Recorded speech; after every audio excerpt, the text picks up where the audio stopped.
Ok, página 69 na apostila e também João capítulo 3 na Bíblia.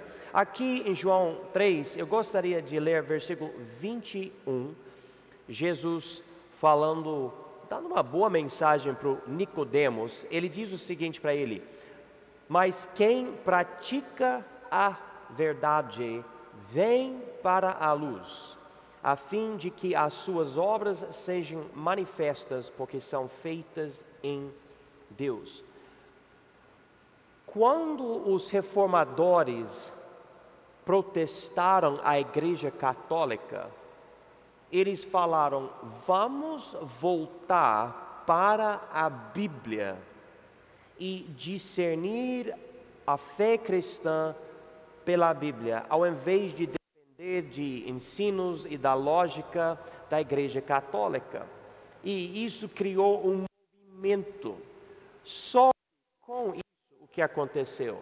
As pessoas começaram a enfatizar tanto as crenças que eles ignoraram a influência delas na vida das pessoas. Em outras palavras, aqui Jesus disse essas palavras: quem pratica a verdade.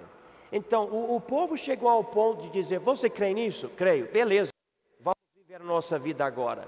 E na verdade, a vida cristã nunca é para ser vivida desse jeito. Aqui eu creio nisso, agora eu vou viver a minha vida. Não, é para eu praticar o que eu creio, viver as minhas crenças, colocar em prática o que a Bíblia me diz. Por causa disso, na nossa igreja, eu não quero somente pregar uma mensagem, eu quero ter um apelo. O pastor batista Charles Spurgeon, ele disse: o sermão começa com o apelo. Então você pode 45 minutos, mas não há nada na questão de uma pregação se você não tiver um apelo. Então, depois da reforma, tudo esfriou, as pessoas tinham catecismos, crenças, dogmas, essas coisas, mas não tinha vida. Eles tinham a coisa totalmente separada. É como acontece hoje em dia. Domingo é meu dia sagrado, mas segunda a sábado é minha semana secular. Tudo separadinho, quando na verdade tudo que eu creio deve influenciar o que eu falo, o que eu faço, onde eu vou, como eu penso, as coisas que eu escolho em qualquer momento da minha vida. As minhas opções ficam limitadas pelo que eu creio, ok? Muito importante isso. Se você não tiver isso, basicamente você se torna um hipócrita. E nós não queremos isso. Então, surgiu como uma reação contra essas coisas o pietismo. Pietismo vem da palavra piedade. E piedade na Bíblia é a ideia de ter Deus tanto na sua vida que as outras pessoas veem Deus na sua vida. A presença dele fica óbvia através do seu comportamento. Então, 2 semanas atrás, nós falamos sobre Philip Spener. Ele era o fundador do pietismo. Ele procurava ajudar o povo, ter muita interação por volta da Bíblia e conversar tanto sobre as coisas para que o povo pudesse realmente colocar em prática. Agora na página 69, vamos ver outro homem, esse letra B aqui, Auguste Frank. Nasceu em 1663, morreu em 1727. Um homem que tinha recebido Jesus no estudo bíblico na universidade, conseguiu uma posição na Universidade de Auli, através dos esforços de Philip Spener, esse homem que era o fundador dos pietistas. Frank orou muito por dinheiro para iniciar 3 escolas cristãs, um orfanato, uma editora para publicar bíblias e folhetos, uma farmácia e uma faculdade bíblica. Então você pode ler isso de uma forma superficial. Mas veja bem, esse homem disse: para fazer a obra de Deus, nós precisamos dessas coisas. Eu vou orar. E ele orou, e ele orou, e ele orou. Ele ficou muito tocado pela verdade. Ele queria praticar a verdade. Ele era um pietista. E ele disse: nós precisamos dessas coisas. E ele orou, e orou, e orou. E Deus ajudou ele com essas coisas. E onde ele estava, esse lugar se tornou um grande centro de pietismo. E as escolas, nos próximos 200 anos, na Alemanha, foram organizadas segundo o modelo dele. Então, ele criou algo tão bom nessas escolas, o jeito de organizá-las e tudo, que outras escolas na Alemanha, nos próximos 200 anos, faziam a mesma coisa. Vamos continuar aqui, letra C. Os irmãos, ou batistas alemães, eram pietistas que decidiram se separar da igreja estatal luterana, especificamente por causa da sua crença de batizar por imersão e de batizar somente os que creem em Jesus. E outros pietistas decidiram ficar na igreja estatal, mas esses batistas alemães falaram: não, nós não podemos. E a maior parte desses batistas alemães acabaram indo para o estado americano de Pensilvânia no 18º século. Eles rejeitaram o emocionalismo de alguns movimentos mais radicais do pietismo. Alguns acabaram rejeitando o uso da tecnologia moderna, mas nem todos. E esses irmãos não devem ser confundidos com outros grupos que também utilizam o mesmo nome. Então esse grupo ficou bem rígido. E alguns acabaram abandonando muito o uso de tecnologia. E você pode ir para a Pensilvânia. Na verdade, os pais da minha esposa moram na Pensilvânia. E você vai ver vários grupos bem rígidos naquela região. E tem alguns grupos mais extremos que não usam tecnologia. E é um outro estudo, fora do contexto das nossas aulas hoje à noite. Mas esse movimento pietista, todos os movimentos da igreja, sempre vai ter os extremos. E outro extremo, e esses batistas queriam evitar esse extremo, era tudo emocional. Por exemplo, lembra, tinha os luteranos que queriam crenças sem viver a verdade. Você crê nisso? Beleza, bom, vamos viver. Ignorando o impacto da verdade. Os pietistas falaram: não, precisamos ter emoção nisso, precisamos crer mesmo e deixar isso afetar as nossas vidas. Daí surgiu outro extremo, pessoas que estavam tendo somente experiência, emoção, algo místico. Eu, pessoalmente, tenho uma parte de mim que é mística. O que eu quero dizer é que eu acredito que Deus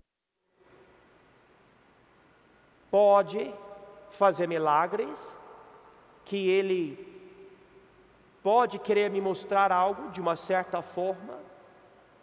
Eu posso contar histórias de certos acontecimentos, mas é algo extremamente limitado, como esses pietistas que querem se proteger desse emocionalismo, porque o que acontece é a pessoa começa a valorizar mais a experiência pessoal do que a Bíblia, e coloca isso em primeiro lugar. Eu me lembro de uma história de um pastor carismático, se eu não me engano estava nos Estados Unidos.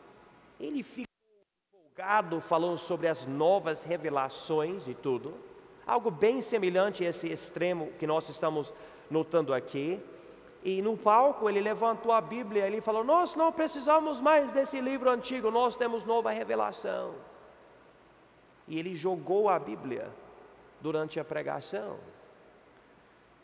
porque esse livro é para ele, ou era para ele, algo frio, antigo. Mas não, Deus está falando conosco hoje, uma nova palavra.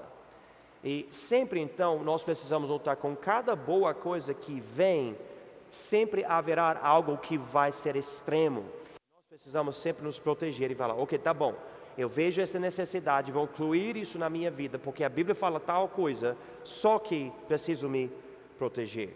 Vamos continuar. Eu quero focar nesse homem aqui, o conde Nikolaus Ludwig von Zinzendorf. E uma vida muito interessante.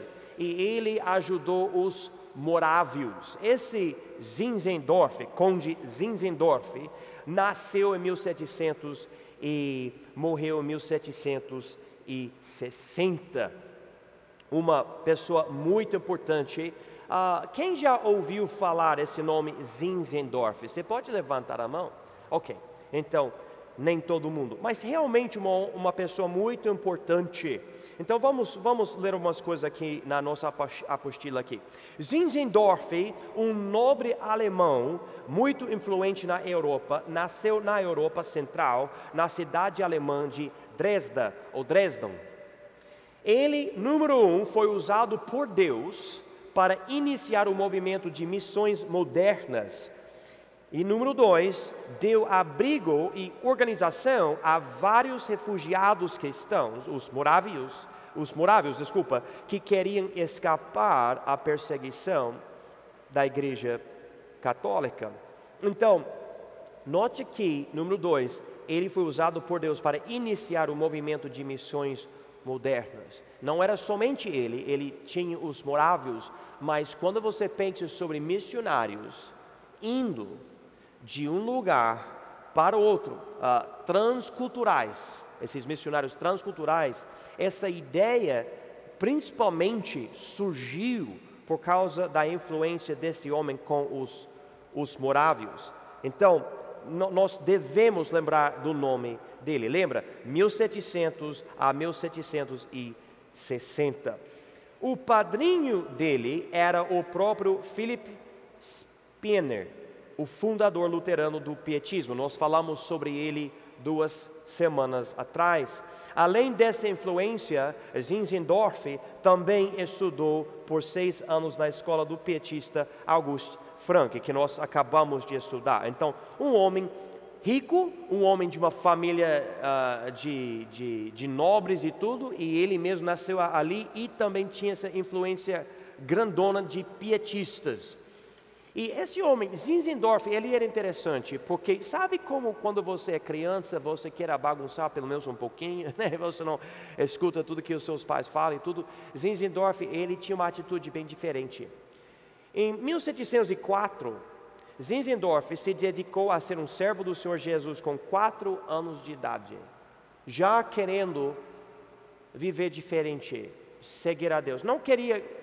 Isso não quer dizer que ele automaticamente estava fazendo tudo na igreja. Na verdade, ele não estava. Ele vai ter outras experiências. Em 1716, a avó dele o enviou para estudar na Universidade de Wittenberg, onde o Martinho Lutero estava, a fim de ele se preparar para servir o Estado e não a igreja. Lá, porém, Zinzendorf cresceu no Senhor e desenvolveu o hábito de orar 2 horas por dia. Então, Zinzendorf, se eu não me engano, ele estudou para ser jurista. Tem essa palavra no português, certo? Jurista, né? Ele estudou e a avó dele queria que ele fizesse isso. E eu não sei o porquê, porque tinha tanta influência pietista. Mas ele foi lá, só que ele ficou cada vez mais interessado nas coisas de Deus. Ele já dedicou a vida dele para o Senhor, como uma criança de 4 anos de idade, mas agora ele está pensando mais e mais e mais em precisar de Deus na vida dele, e orando 2 horas por dia. Em 1720, para completar os estudos dele, Zinzendorf fez um passeio para ver a Europa. Ele fez esse passeio para completar os estudos dele, era o último ano dele. E nesse passeio ele viu uma pintura de Jesus com a coroa de espinhos e as seguintes palavras: tudo isso eu fiz por ti, o que fazes tu por mim? Isso levou o conde Zinzendorf a dedicar a sua vida ao serviço do Senhor Jesus. Então ele fala sobre esse evento, quando ele escreve sobre a vida dele, ele fala que quando ele viu essa pintura de Jesus, era um divisor de águas na vida dele. E ele até fala que quando ele leu essa pintura, ele falou: todo esse tempo eu amo Jesus, mas agora eu vou servir a Ele. Então ele distinguiu que, vamos dizer, emocionalmente ele nunca tinha nada contra Jesus, mas ele não estava servindo a Ele. Ele viu essa divisão, e pietismo, que estava influenciando ele, diz: então se você ama Jesus, você deve demonstrar isso, você deve fazer algo. Inclusive, isso faz muito sentido. A Bíblia diz, se vocês quiserem ver em João 14, versículo 15, Jesus nos diz o seguinte: se me amais, guardai os meus mandamentos. É simples. O amor deve produzir em nós obediência. João 14, 15. E esse homem, completando os estudos dele, ele está com uns 20 anos de idade, e ele começa a pensar sobre essas coisas, e ele fala: olha, eu vou dedicar a minha vida, não adianta só falar que eu amo Jesus, o que eu vou fazer? Em 1722, o Zinzendorf, após se casar com a condessa Erdmute Doroteia de Reuss-Ebersdorf, passou um tempo em Dresda, esse é o lugar onde ele nasceu, esperando a oportunidade de morar no espólio dele em Bettelsdorf. E espólio é um lugar que você vai herdar depois da morte de alguém. Ele estava esperando esse lugar em Bettelsdorf. Enquanto ele esperava isso, o homem Christian David, o David talvez, procurou ajudar o Zinzendorf por pedir um lugar de refúgio para os morávios que sofriam bastante perseguição pela Igreja Católica nas suas pátrias, Boêmia e Morávia. Então, aparentemente, a dedicação cristã de Zinzendorf chegou nos ouvidos de Christian David, e ele falou: eu vou conversar com esse homem rico, ele tem essa terra, nós somos refugiados, estamos querendo escapar da perseguição, eu vou conversar com ele, vou ver se nós vamos poder fazer alguma coisa, porque nós queremos simplesmente adorar a Deus de acordo com as nossas convicções, sem ficar passando por toda essa perseguição. Esse homem, Christian David, ele nasceu em 1692, morreu em 1751, ele era um missionário, ele era um escritor, ele era um autor de hinos, e ele tinha se convertido do catolicismo pela influência dos morávios. Então ele queria ajudar eles. Os morávios eram um grupo fundado pelo próprio Jan Hus, que nasceu em 1370 e morreu em 1415. Lembra? A gente assistiu o vídeo sobre ele quando? Na semana passada. Esse homem que era muito importante para os morávios, ele era o fundador no século XV. Jan Hus, tendo sido influenciado pelo pré-reformador João Wycliffe, pregava a Bíblia na língua do povo e promovia uma reforma da igreja da Boêmia, uma região ocidental da Tchequia,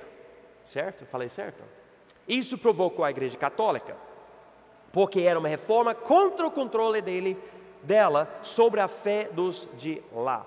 Hus foi queimado na fogueira ou estaca após ser julgado pela Igreja Católica. E enfatizando isso aqui, então esse movimento dos morávios foi fundado por esse homem Jan Hus, e agora esse Zinzendorf está ajudando esse mesmo grupo de pessoas. Claro, outra geração, mas mesmo grupo.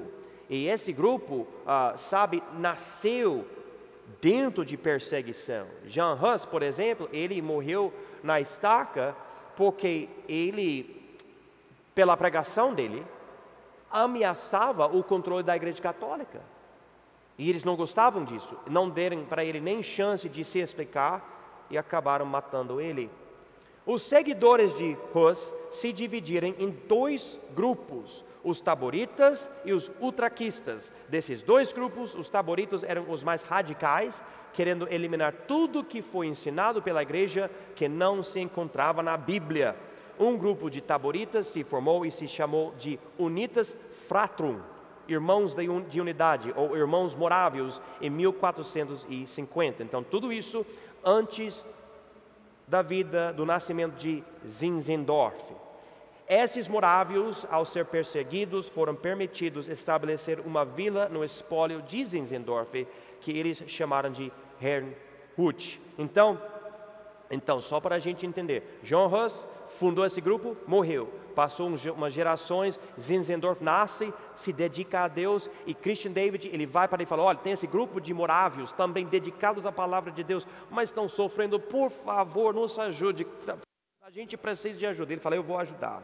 Em 1725, havia 90 morávios na vila de Herrnhut. Então, ele permitiu eles ir lá e formar essa vila, já tinha 90 pessoas. Em 1727, muitos outros mudaram para a vila, separatistas, anabatistas, pietistas luteranas e outros. Havia 300 pessoas, e na verdade famílias, pais, mães, filhos, estava crescendo essa vila.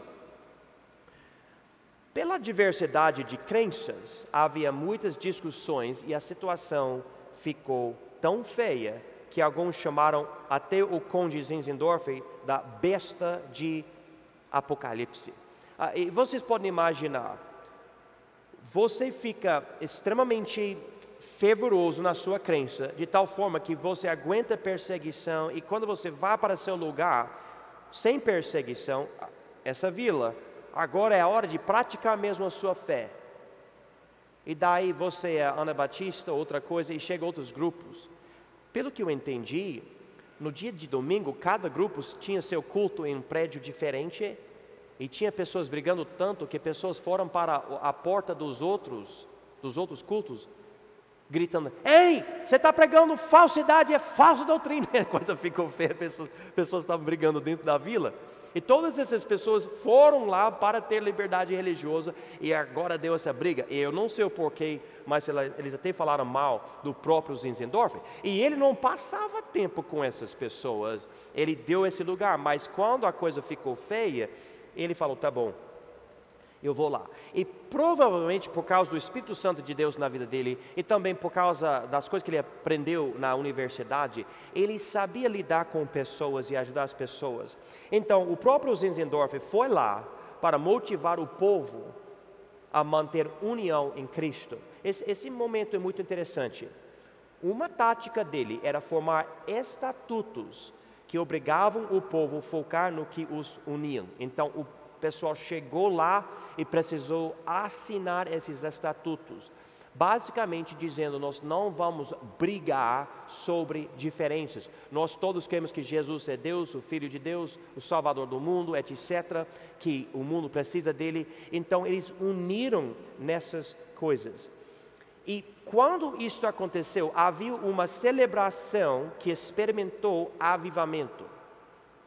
O resultado era que as pessoas queriam orar bastante e fazer a obra missionária. Inclusive, os morávios, esse grupo, eles iniciaram uma reunião de oração que durou 100 anos, tendo pessoas diferentes que faziam as orações todas as horas do dia. Então você pode imaginar que listas de nomes e horários, e eu vou orar nesse horário, eu vou orar nesse horário, eu vou orar nesse horário. E isso durou e durou não somente uma semana ou uma noite, mas por 100 anos. 100 anos.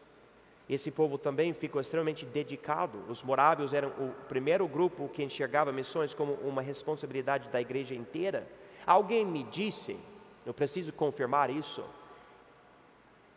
eles não somente dizimaram o que eles ganhavam, eles dizimaram a congregação. para a obra missionária. 10% da congregação precisou ir como missionário transcultural. Então eles observaram, eles entenderam que é bíblico mesmo isso. A igreja não, por favor, irmãos, me ouçam muito bem. A igreja não é um prédio onde um papa ou padre ou pastor abençoa o povo com uma palavra. Não é uma igreja isso. Aqui, o lugar que nós congregamos, na verdade, é lugar de bate-papo, é lugar de conversa, é lugar de comunhão, é onde nós chegamos não para nós recebermos bênçãos, mas para nós aprendermos a ser uma bênção para os outros. E como eu falei GC no início do culto, um bom teste de um bom culto não é o que você observa durante o culto, é o que acontece na segunda, o que a pessoa realmente faz depois. E se o culto foi bom, é que a palavra entrou no seu coração, que é parte da responsabilidade cai no pastor, o pregador, e a outra parte da responsabilidade cai em você, que leva a palavra para a sua vida durante a semana. E os morávios falavam, nós precisamos evangelizar o mundo, nossa igreja local precisa levar e mandar missionários. O primeiro passo desse movimento missionário era ir aos grupinhos de pietistas na Europa para exortá-los na fé. E isto animou eles. Eles estavam vendo os resultados.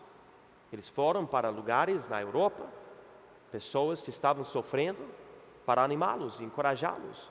O segundo passo era fazer missões transculturais. Os morávios foram para vários lugares no mundo para pregar o evangelho. Vários lugares, tipo atravessando o oceano e tudo.